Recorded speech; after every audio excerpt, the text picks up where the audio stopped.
অনেকে আছেন ব্রয়লার মুরগির মাংস খেতে পারেন না, কারণ এই মুরগির মাংসে এক ধরনের গন্ধ থাকে। আজ এমনভাবে রান্না পদ্ধতি শেয়ার করব, এভাবে রান্না করলে মাংসের এই গন্ধটা থাকবে না। এভাবে রান্না করলে সকলেই মাংসটা খুব স্বাদে খেতে পারবে। চলুন শুরু করা যাক। প্রথমে এই মাংসগুলোকে 1 চামচ হলুদের গুঁড়া, 1/2 চামচ লবণ এবং 2 টেবিল চামচ পরিমাণ সরিষার তেল দিয়ে দেব।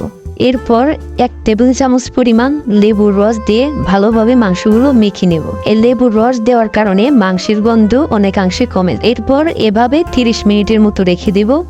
মাংসগুলো রেখে এবার আলুগুলো প্রথমে ভেজে নেব। আলুগুলো ভাজার জন্য প্রথমে কড়াইতে তেল দিয়ে দেব এবং তেল গরম হয়ে গেলে তারপর আলুগুলো ছেড়ে দেব। এই আলুগুলো আমি আগে থেকেই কেটে রেখেছিলাম। এরপর 1 চামচ হলুদের গুঁড়া এবং সামান্য পরিমাণ লবণ দিয়ে ভালোভাবে নেড়ে চেড়ে ভেজে নেব। ভাজতে ভাজতে যখন এরকম লাল লাল হয়ে যাবে তখন এই আলুগুলোকে নামিয়ে নিতে হবে।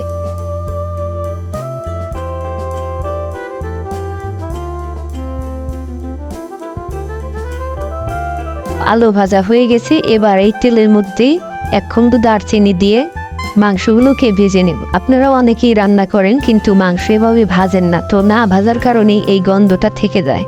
প্রথমেই মাংসগুলোকে লেবুর রস দিয়ে মেখে রাখার কারণে কিছুটা গন্ধ চলে যাবে। তারপর যদি এভাবে আপনারা পেঁয়াজ কাঁচামরিচ ছাড়া আগে ভেজে নেন তাহলে গন্ধ আরও কমে যাবে। আপনারাও অনেকেই আছেন এভাবে না ভেজে মাংসগুলো পেঁয়াজ রসুন দিয়ে সরাসরি কষিয়ে তারপরে ঝোল দিয়ে রান্না করেন, তো যে কারণে মাংসের এই গন্ধটা থেকে যায়। আমি যেভাবে দেখাচ্ছি এভাবে আগে ভেজে নেবেন। ভেজে নেওয়ার পরে তারপর পেঁয়াজ মরিচ দিয়ে রসুন টসুন দিয়ে কষাতে হবে।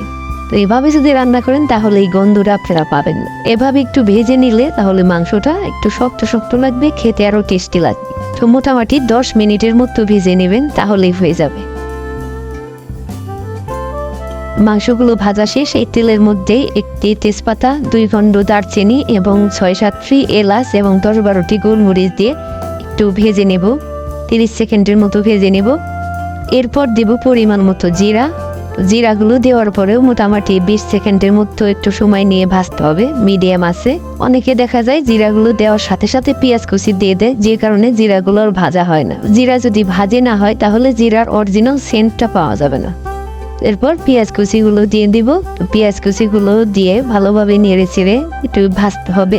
যখন পেঁয়াজ কুচিগুলো একটু হলুদ হলুদ ভাজা হয়ে যাবে তো তারপর কিছু মশলা দিতে। মশলাগুলো হলো 1 চামচ পরিমাণ রসুন বাটা, 1.5 চামচ পরিমাণ আদা বাটা এবং 2 চামচ পরিমাণ পেঁয়াজ বাটা দিয়ে ভালোভাবে মিশিয়ে নেব।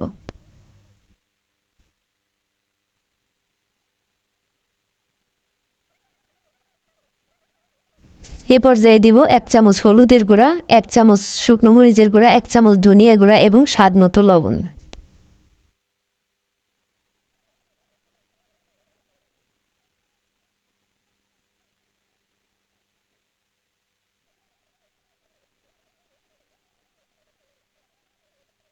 এবার এই মশলাগুলোকে কষানোর জন্য অল্প পরিমাণে জল দিয়ে দিব। জল দিয়ে ভালোভাবে মশলাগুলো কষিয়ে নিতে হবে। এই মশলাগুলো কষানোর কারণেই তরকারির টেস্টটা অনেক বেড়ে যাবে। যখন দেখবেন মশলাগুলো এই তেলের উপরে ভাসতেছে তখন বুঝবেন যে মশলা কষানো হয়ে গেছে। মশলাগুলো ঢাকনা দিয়ে ঢেকে 5 থেকে 6 মিনিট মিডিয়াম আঁচে কষিয়ে নেব। মশলাগুলো কষানো হয়ে গেছে, এখন ওই ভাজা মাংসগুলো দিয়ে দিব। ভাজা মাংসগুলো দিয়ে তারপরে আলুগুলো দিয়ে দিব। তো সবগুলো একসাথে আবার কিছু সময় কষিয়ে নেব। তো এবার গ্যাসের আঁচ বাড়িয়ে দিয়ে 10 থেকে 12 মিনিট ভালোভাবে কষিয়ে নেব। সবসময় নেড়ে চেড়ে কষাতে হবে।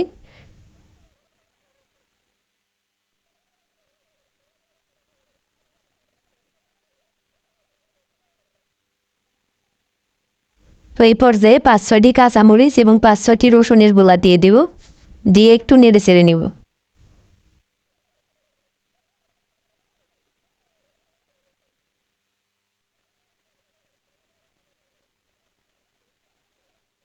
তো এবার ঢাকনা দিয়ে ঢেকে 5 মিনিটের মতো কষাবো। এই মাংস রান্না কমপ্লিট করতে প্রায় 45 থেকে 50 মিনিট সময় লাগবে। এভাবে যদি সময় নিয়ে ভেজে কষিয়ে রান্না করেন তাহলে এই গন্ধটা থাকবে না।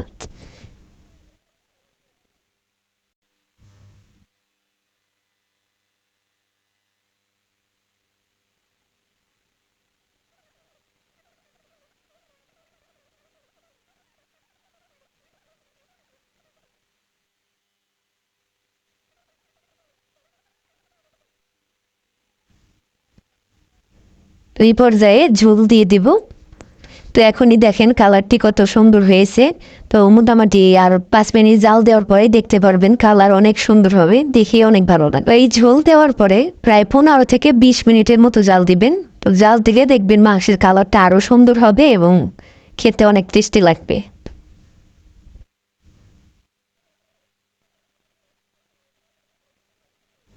তো এখন দেখতে পাচ্ছেন কালারটি কতটা সুন্দর হয়েছে, মানে যেরকম দেখতেও ভালো লাগবে অবশ্যই খেতেও এরকম টেস্টি হবে।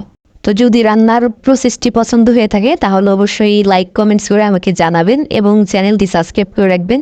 এখানে দেখতে পাচ্ছেন কালারটি কতটা চমৎকার হয়েছে। তো এই পর্যায়ে মাংসটি নামিয়ে নিতে হবে। সবাই ভালো থাকবেন, সুস্থ থাকবেন, ধন্যবাদ।